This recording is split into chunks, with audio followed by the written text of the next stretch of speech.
Welcome to Unlock Business Brilliance, where the top minds at EY share insights that drive unstoppable go-to-market momentum and make client ambitions reality. Hi, everybody. Great to be with you today. I am Arda Ural, Life Sciences leader for Americas, and I am today with Ricardo Villanova, who is a partner in our technology team in consulting, but also one of our core team leaders, getting our Gen AI enabled solutions to our clients. So we're going to have a dialogue with him about what he's doing in the market, and we are excited about Gen AI. Ricardo, welcome. No, thanks, Arda. Amazing to be here with you and happy to share the details about the factory. Yeah, excellent. Look, when the Gen AI started, I think almost 18 months ago, we saw that as an opportunity to use to kind of start solutions and addressing the Gen AI capability to solve some of the meaty problems our clients in the life sciences industry are facing. So we're excited about it because you were able to build a really solid pipeline, and that pipeline is not only big but also converting. So I'm very excited about the results so far, and then there is just an indication that there's more to come. So maybe you can tell us, like, what are you doing with Gen AI in the market? What clients are you in dialogue with, and then what are the outcomes that you are able to demonstrate for them? No, 100%.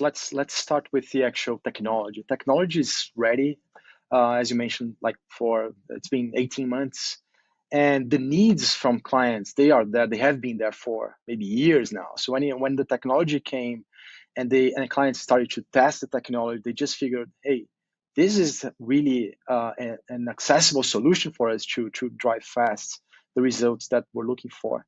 So the first thing we did was we tried to bring awareness to those clients so they could understand how to make the first uses of that technology in small scale and like small POCs first. And then after testing the technology a little bit, we figured that it was time to scale. Several clients were already aware of the technology, aware of how to connect the technology to the processes, either in back office or clinical trials or operations, commercial, etc.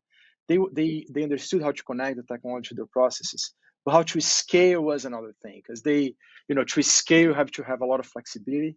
You have not to only own the technology, but you have to take care of the data layer. You have to take care of the responsible AI. You have to take care of the governance.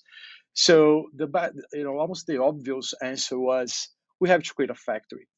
We have to UI will provide you with the factory structure that you can connect to your needs, and we can transform the POCs that you already tested into like large scale implementations for you in a fast way, or we can help you with prototyping the ideas that we already have, and then moving forward and scaling them to actually drive the value that we're looking for. So that was the story. That's great. And then our industry, life sciences, pharma industry, is really in need of everything you just articulated. I think I'm just going to break it down into three pieces. One is what you primarily focus on, cost takeout. Your background comes from the RPA, the robotic process automation, which is easy to for you focus and pivot to, a large language model enabled cost takeout and processes. I think that's maybe we can talk about a little bit on that more. And then we have the R&D and how we can help with the drug discovery and development. And then maybe the third one, like growth strategy. Why don't we talk about the cost takeout first, Ricardo? What are you doing in the market with the solutions you are putting forward?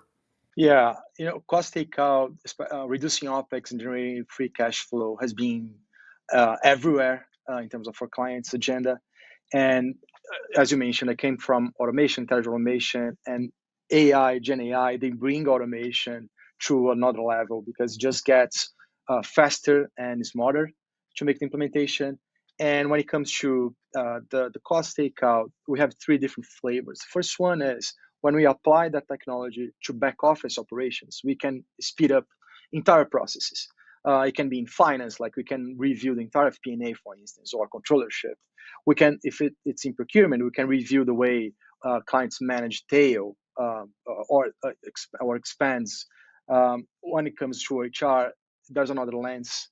So back office is one way of reducing OpEx through SG&A. The second one, which is more commercial, the application of that technology increases revenue, increases sales. So and it's interesting because the level of maturity for clients right now, they are getting to a point where they're asking about more than just 1% increase in sales, more than just 2%. It has to be like 5, even sometimes 10% increase in sales for branding or for over-the-counter drugs as well. Now, related to R&D, there are so many possibilities. We have clients right now. We're talking about accelerating clinical trials. We, with the documentation, for instance, phase 1, 2, and 3, sometimes 4. Also, in medical affairs, how to speed up the process of dealing with the investigators, dealing with the subjects. Gathering all that information, providing to the actual scientists, a way of accessing that information faster. So the whole automation perspective that I brought from intelligent automation, as you mentioned, with the data and with AI, just put everything together in a very powerful way to speed up processes and also reduce costs in that way. So it's really generating free cash flow. No, absolutely. You hit it on hit it really nicely. I think from a cost perspective, when we looked at the analysis of the industry, top 25 players in the industry, SG&A got stuck about 28.8% for the last 10 years. So this maybe is their opportunity to lower that finally.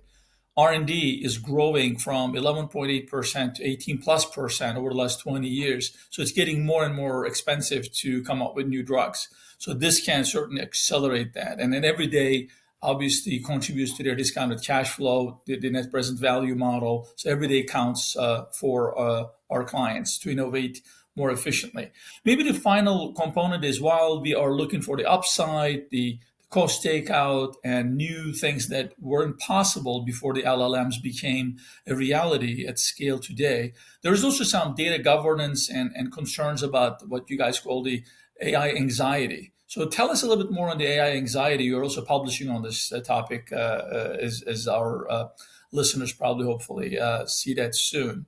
Tell us about the AI anxiety, Ricardo. You also have some new survey out. Maybe you can reference some of that too. Yeah, anxiety or the fear factor is something very common in that area, in the innovation area. It comes with something new. People react to those things that they don't understand with anxiety and fears a lot of time. The way we transform that fear or anxiety into actually value for clients usually is through the actual engagement. If there's anxiety, if there's fear, there's engagement, there's interest.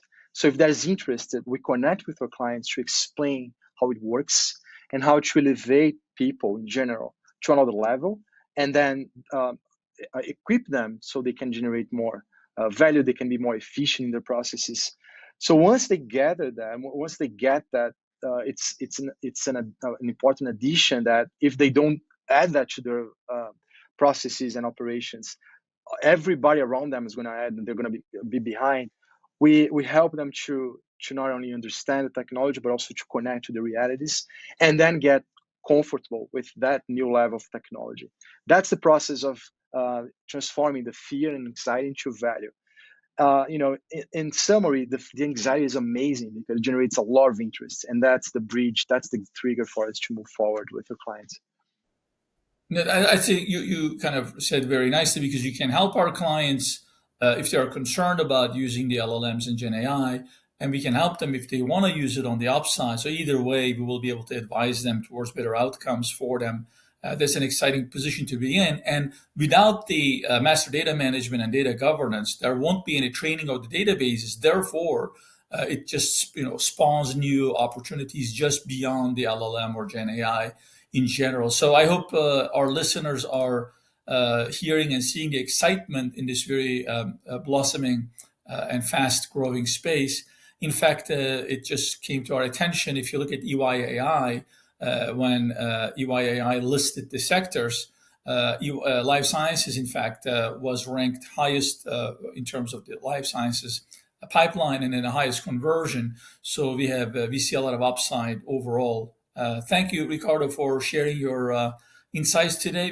We are very excited about what Gen AI can bring to our industry. No, thank you for the opportunity, Art. I'm more than happy to be here. Thank you so much. Thanks for listening. Be sure to check back as we continue to unlock new ways to connect our skills, spur brilliant innovation, and deliver value in the market.